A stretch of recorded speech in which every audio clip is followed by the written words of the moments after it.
Hello, reader. Thank you for joining us. This is the Christian Readers Community Podcast. On this podcast, we will be discussing with fellow readers and authors. You will never lack for good conversations and recommendations of Christian books. If you're a lover of literary works, fiction and non-fiction, then you have made the right stop here. Thank you for joining us again, and I hope you listen to every podcast that we get to put out for you.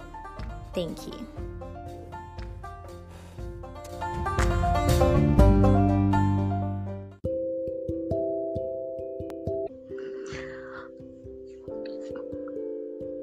Welcome to the Christian Readers Community. I'm your host and my name is Faith. Thank you to everyone who is listening to us right now, wherever you're listening from. I'm very grateful that you're taking out the time to listen to this. So today, I came with someone, a special person. Usually, when I invite authors, I just ask them questions, about their books. But today, I'm going to be doing something different with this author. So he is the author of Blindly Painting Words of Love. That's a poem, a romantic poem. And his name is Dany Acosta. Welcome to the show, Dany Acosta. Yeah, thank you. Appreciate it. I'm glad you were able to, accept my invitation. So for those who do not know, Dany, I listened to your story. I heard your story and I was like, oh no, I think I'll be doing a great injustice if I do not invite you over here to talk, to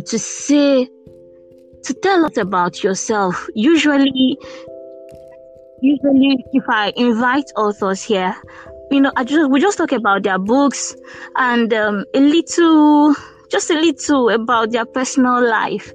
But today, I would like to, request that you tell us your story, your journey, how you started, where you're coming from, where you are, and where you're going to. Your life has been a roller coaster. You'd agree with me, right? Absolutely. It's been a roller coaster full of experiences of ups and downs and all arounds. So it's been good. All right, Dany. So I would allow you to do good. Yeah. So without wasting much time, and for those who's currently listening, Dany, you're 32. You're 32 this year, right? Yes, correct. I'm 32 right now. Okay, because I once had an elder sister. She's late now. She died when she was 15, car accident. So, but I was like, okay, this is someone who is my elder sister's age, but she's no longer here to, share her experience. And when I listened to you, I couldn't help but, think about my sister. I thought of her and, but let me not start getting emotional, at the beginning of this story. So Dany, go on ahead. Tell us what your life have been, the journey you've taken for the past 32 years. Absolutely. Thank you, Faith. Thank you again. And thank you so much, everybody listening today. Thank you for connecting and being able to come and listen to this story. I really hope that it touches your heart. I encourage you all to listen with an open heart, listen with an open mind, and just ask yourself, what is God trying to tell me through this story? How is this relatable to either my story or maybe somebody I know? So why don't we jump into it? My name is Dany Acosta. I am a published author. My first book, which was published last year, is called Blindly Painting Words of Love, A Poet's Adventure. It is romantic Christian poetry reimagined. And so, often I think we think of romantic poetry as sometimes I think in some cultures it's even become a taboo, like, oh, you can't really talk about stuff like that. And then you read the Song of Solomon and you're like, oh, wait a minute, oh my gosh, this is a lot more graphic than our culture is used to. And I think romanticism or being romantic is a beautiful thing. And so I wanted to take that, implement it, and encourage youth and other folks in this area. I'm originally from a city called Guadalajara, which is in a state called Jalisco, which is in a country called Mexico. So I'm originally from Mexico. I was born there. And as I share my story, I want you to know that the title of my testimony that I've had the privilege and the honor to share all across the U.S. and in different platforms, it's called Faith, Not Sight. And as you all know, we get it from 2 Corinthians chapter 5, verse 7, where Paul writes, "For we walk by faith and not by sight."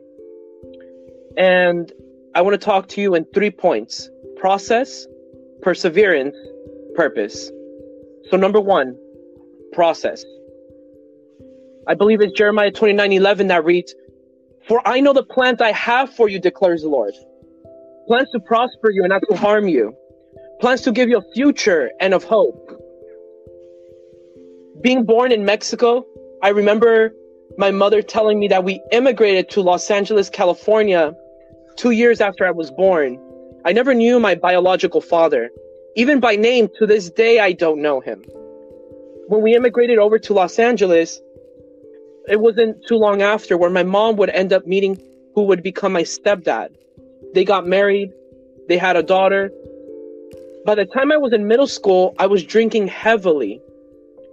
I remember taking bottles of alcohol to school, bottles of liquor to school. And a lot of this was derived from being around alcohol most of my life, whether it was at my house or in the lot that I lived in. I used to live on this lot that had 4 houses. And every week, almost every day, but definitely every weekend, it was start drinking Friday. Everybody wakes up on Monday, passed out on the floor, bottles everywhere, beer cans everywhere. And I remember getting up early to steal those that still had some in it. And I would take them to school with me. I was like the cool kid, right? Like, whoa, Dany brings alcohol to school or liquor to school, stuff like that. Well, eventually I started high school. I remember my first year of high school was what should have been a dream became a nightmare. I remember my stepdad passing away. I still remember getting the phone call. I was at home. I got a phone call from a police officer asking, "Is this my mom's son?" I said, "Yes." And they said, "Is your mom home?" "Yeah." When I gave my mom the phone, I saw her face change quite dramatically. She gave me money. She sent me to the store to go get a gallon of milk. By the time I came back, I remember getting to the front gate of this lot with 4 houses, and my sister running to the front, yelling, "My dad died, my dad died." And then she looks at me and she says, "Dany, Dad died." And I remember going through the front gate, slamming the front gate, slamming my house door, throwing the gallon of milk in the fridge, slamming the fridge door, running to the front to see if I could get a ride. By this time, my mom had already left to the hospital. I remember getting to the hospital and my mom was crying at the foot of the bed. My stepdad had passed away already. I remember seeing his body. It looked pale. It looked cold, with tubes down his nose and his throat and wires everywhere. But he was already gone. I remember walking out of the room and starting to punch the walls in the hospital halls. And the doctors trying to calm me down and my mom trying to calm me down, but I had lost complete control. I had broken apart. I had broken down completely. Well, at the time, we didn't know that my mom was pregnant. She found out a couple weeks later. So we saw it as a gift. We said, "Oh my gosh, my stepdad left us with a beautiful gift." Who should have became our sibling. Unfortunately, we would find out that it was not going to be a sibling, because my mom, due to the stress and the depression and everything that was going on, she actually ended up having a miscarriage. The year after that, my girlfriend at the time had a miscarriage. This was 2 miscarriages within the span of a year. I remember downward spiraling into substances. I remember downward spiraling into a lot of crazy behavior. I was already really into, drawing and doing murals and stuff like that.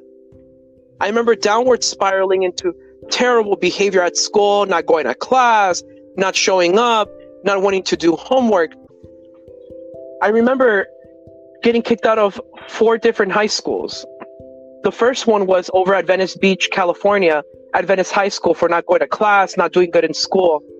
Then I got kicked out of Centennial High School in Compton, California, which is notorious for being a very violent and very dangerous city. This was a high school in Centennial where there was a lot of gang violence, a lot of racial riots. I remember police officers coming in tactical gear, throwing tear gas canisters, arresting people with zip ties, students running into different classrooms just to stay safe. Then I remember going to Manual Arts High School where I also got kicked out for bad behavior.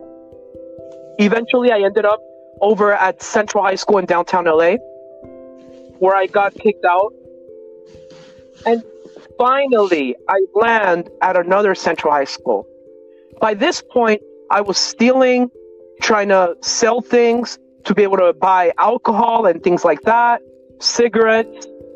I remember getting caught at Target one day. On this particular day, I was just relaxing at home, and my friend calls me, and he says, "Hey, let's go come up at Target." I'm like, "Okay, I'm bored, whatever, let's go." We get to Target, we're doing our thing, we're getting markers and these cards. They're kind of like Pokemon, but they're called Magic the Gathering, DVDs and Blu-rays and video games that had just come out, and we're putting it all in our pockets. I still remember the vivid imagery of walking outside the front door thinking I had gotten away when I feel a huge hand on my right shoulder that says, "Target security, you're under arrest." I look to the side and I see another security guard behind my friend. Now, the one grabbing my friend, it's a very overweight lady, but the one that was holding my shoulder was this tall, very fit guy. And I'm like, oh my gosh, I can't run away. I'm either going to get tased or tackled. One of the two. Well, I think about it and I'm like, no, I'm not going to run. That night, they take us to the back room. They make us take out everything. I throw all the stuff that I had taken away from Target into a red basket. My friend's across the hall crying. And the security guard tells me, "Why is your fat friend over there crying and you're not?" And I said, "Well, what can I do? I'm already caught. There's nothing I can do to change anything." Well, the police comes, they arrest us, they take us to a holding cell overnight, and later that night, towards the morning, they tell us that we're able to get out. Now, at this point, I'm under 18, and mind you, I'm not a good kid at the time, but I'm still under 18. And if anybody that's listening has a child that's acting up, I encourage you to have them listen to this. Because when we show up to the police station, we're in handcuffs. They take us in front of a holding cell. They separate us. So I'm in front of one holding cell. He's way down the hall in front of another holding cell. And they're like, "Okay, take off all your clothes, your socks, your shoes, everything." They start checking you for everything, making sure you don't have any weapons, drugs, or anything like that. Then they put you in this concrete surrounded cell. It's all concrete, all 4 walls, ceiling, floor, everything's concrete. And it's super cold. They ask you to put your boxers back on, but that's all you have on. Then they bring you food, and they're laughing when they bring you food because it's spoiled milk, the crackers are dry, the fruit looks terrible, the food is disgusting, just gross. Finally, they tell us, "Hey, your family's here to pick you up." When we step out the front door, the first person I see is my friend's dad. And he starts yelling at me. He's like, "It's all your fault. You spoiled my son. This is all your fault," and so forth. Little did he know that earlier that day, I was relaxing at home playing video games, and it was his son that called me to go. Well, things like that happened.